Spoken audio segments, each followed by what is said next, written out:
Now, if you ask me the question that what is the most important procedure because of which the radio frequency communication is possible, then the answer is the most important procedure in the RF communication is the modulation and the demodulation.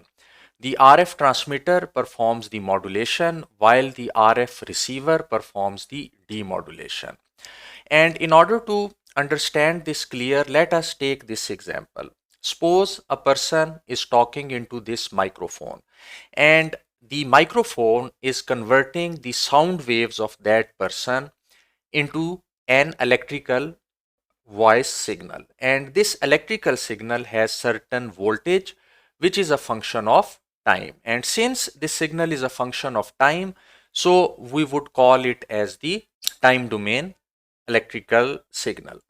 Now, if I want to see that what are the frequencies that are there in this signal, then I can easily find this out by taking the Fourier transform of this signal.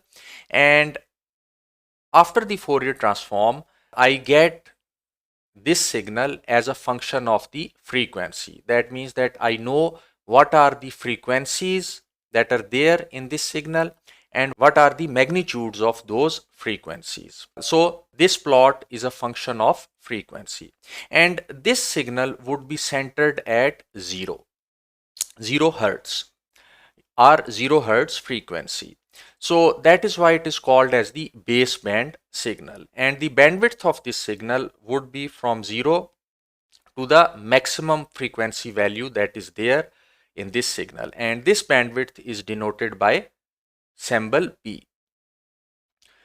Now, this signal is then given to the RF transmitter which modulates this signal, and during the modulation procedure, this baseband signal is then moved to the passband. And what is meant by this moving or shifting of the signal to passband? That means that now this signal is located at the carrier frequency, which is the omega c.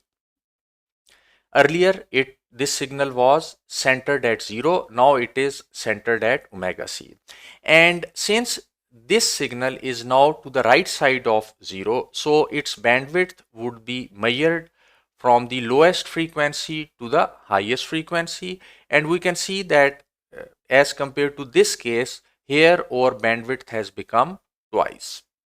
Now this signal would then be transmitted through the antenna, and it would be converted into the electromagnetic wave, and it would travel through the wireless channel.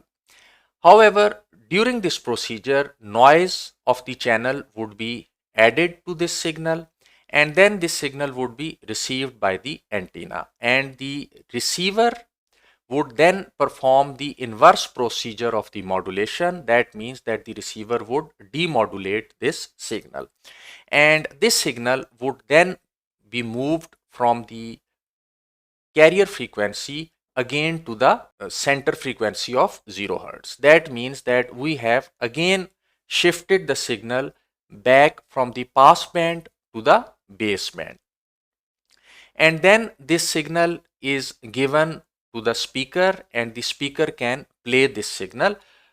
However, there would be a small noise in this signal. If the noise is small, then the sound quality that we will get on this speaker would be acceptable. But if the noise is very large, then the sound quality would not be acceptable.